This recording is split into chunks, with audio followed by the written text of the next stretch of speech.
యాదగిరి గుట్ట నుంచి ఇప్పుడు స్వర్ణగిరి బయలుదేరిపోబోతున్నాము. వెళ్లే దారిలోనే నేను ఇది చూడాలి అని ఫిక్స్ అయ్యాను. లాస్ట్ వీడియోలో చూపిస్తే ఆ స్టోన్ మీద నరసింహ అవతారాన్ని క్లియర్ గా చూపించాను మీ అందరికి. ఆ జాతి రత్నాల్లో కిరణ్ కి ఎప్పుడు ఫ్లవర్స్ దొరికినా నాకు ఇస్తూనే ఉంటాడు. ఆ కొద్దిసేపు మాట్లాడుతూ ఎంజాయ్ చేస్తూ కార్ లో బయలుదేరిపోయేసరికి స్వర్ణగిరి కూడా రీచ్ అయిపోయాము.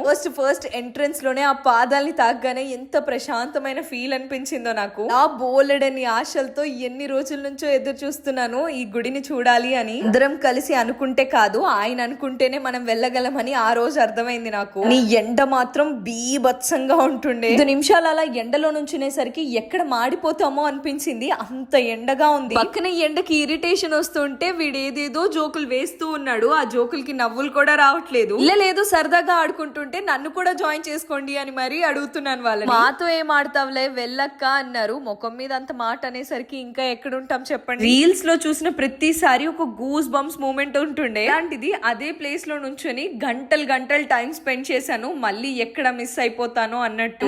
ఏ మాటకు ఆ మాట, గుళ్ళో కూర్చున్నంత సేపు ఉన్నంత ప్రశాంతత ఈ జీవితంలో ఇంకెప్పుడు రాదేమో అనిపించింది. అప్పుడు గుడికి వెళ్దాం పదా అని అమ్మ అనేసరికి అబ్బా అంటుండే. అని ఇప్పుడు మాత్రం గుడికి తప్ప ఇంకెక్కడికి రాలేనురా బాబు అనిపిస్తుంది. దీని నుంచి ఫుల్ గా తిరిగేసరికి ఒక్కొక్కరు ఒక్కొక్కలా బిహేవ్ చేయడం స్టార్ట్ చేశారు. జాతరత్నాల్లో 2 ఫోన్ లో మునిగిపోతే ఇంకొకటి నిద్రలో మునిగిపోయాడు. మాత్రం ఈ టైం మళ్ళీ రాదేమో అన్నట్టు అక్కడే కూర్చొని అక్కడున్న ఎన్విరాన్మెంట్ ని నాలో ఇన్వాల్వ్ చేసుకుంటున్నాను.